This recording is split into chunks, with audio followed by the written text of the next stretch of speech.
பாபிலோ Picasso இவர் ஒரு உலக புகழ் பெற்ற ஓவியர் அல்லவா.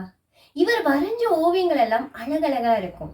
இவரோட ஃப்ரெண்ட் வந்து 1901 வந்து சூசைட் பண்ணி இறந்துட்டாராமா. அதை வெளிக்காட்டுற விதமா ப்ளூ கலர்ல வந்து எல்லா ஓவியங்களும் வரைய ஆரம்பிச்சிருக்காரு. அதுக்கப்புறமா வந்து அந்த அந்த சோகத்துல இருந்து மீண்டு வந்த பிக்காசோ ஹாப்பியா இருக்கும்போது பிங்க் கலர்ல யூஸ் பண்ணிட்டாரு. இந்த மாதிரி டிஃப்ரெண்டா ஓவியங்கள் எல்லாம் வரைஞ்சு காமிச்சிருக்காரு.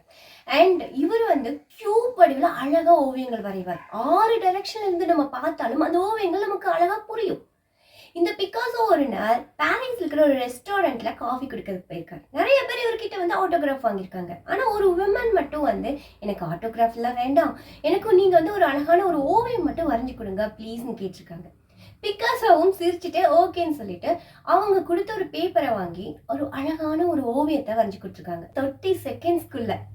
அண்ட் அந்த பெண்ணும் அதை பார்த்ததும் செம்ம ஹாப்பி. அந்த ஓவியம் ரொம்ப அழகா இருந்திருக்குது. அந்த உமனும் அந்த பெயிண்டிங்கை பார்த்து செம்ம ஹாப்பி அல்லவா.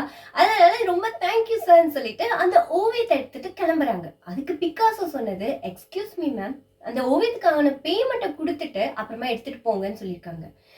அந்த லேடியும் எவ்வளோன்னு கேட்டப்ப பிக்காசோ சொன்னது $5000. ஒரு 100 வருஷத்துக்கு முன்னாடி அப்படி சொல்லியிருக்காங்க. அப்போ அந்த விமன் வந்து அதை பார்த்துட்டு $5000 ஒரு 30 செகண்ட் கூட ஆகல, இதுக்கு வந்து நீங்க என்ன இவ்வளோ சார்ஜ் பண்றீங்க, இவ்வளோ பேமெண்ட் கேட்குறீங்கன்னு சொல்லிட்டு அந்த பெண் கேட்டிருக்காங்க. அதுக்கு பிக்காசோ சொல்லியிருக்காரு, இப்போ நான் 30 செகண்டுக்குள்ள வரைஞ்சிட்டேன் தான், ஆனா இதுக்கு பின்னாடி 40 வருஷம் உழைப்பு இருக்குதுன்னு சொன்னார். 40 வருஷமா நான் போட்ட உழைப்புனாலதான் இப்போ 30 செகண்ட்குள்ள என்னால வரைய முடிஞ்சிச்சுன்னு அவர் சொல்லியிருக்காரு. என்னோட ஓவியத்துக்கு இதுதான், நீங்க கொடுத்துட்டு வேணா எடுத்துட்டு போங்க அப்படின்னு சொல்லிட்டு பிக்காசோ சொல்லியிருக்கார். பிக்காசோ சொன்ன இந்த வார்த்தைகளை பார்க்கும்போதே இப்போ சக்சஸ்ஃபுல்லா இருக்கிற நிறைய பர்சன்ஸை பார்க்கும்போது நமக்கு தோணுது, இவங்க மட்டும் எப்படி திடீர்னு இவ்வளோ சக்சஸ் ஆனாங்க, இது பாசிபிளே கிடையாது, சம்திங் ராங் அப்படின்னு சொல்லி தோணுது. ஆனா அவங்களுக்கு பின்னாடி எவ்வளோ பெரிய பெயின் இருக்கு, ஸ்ட்ரகிள்ஸ் இருக்கு அப்படிங்கிறது நமக்கு தெரியாது. ஒரு விதை நம்ம போடுறோம்னா அது மரமா வளர்றதுக்கு ஒரு டைம் ஆஃப் பீரியட் நமக்கு அது கொடுக்கணும். அந்த விதை அப்படிங்கிறது நம்மளோட உழைப்பு, தன்னம்பிக்கை, போராட்டம், விடாமுயற்சி, அதுதான் விதை. அதுதான் பிற்காலத்துல ஒரு மரமா வளர்ந்து நிற்கும்.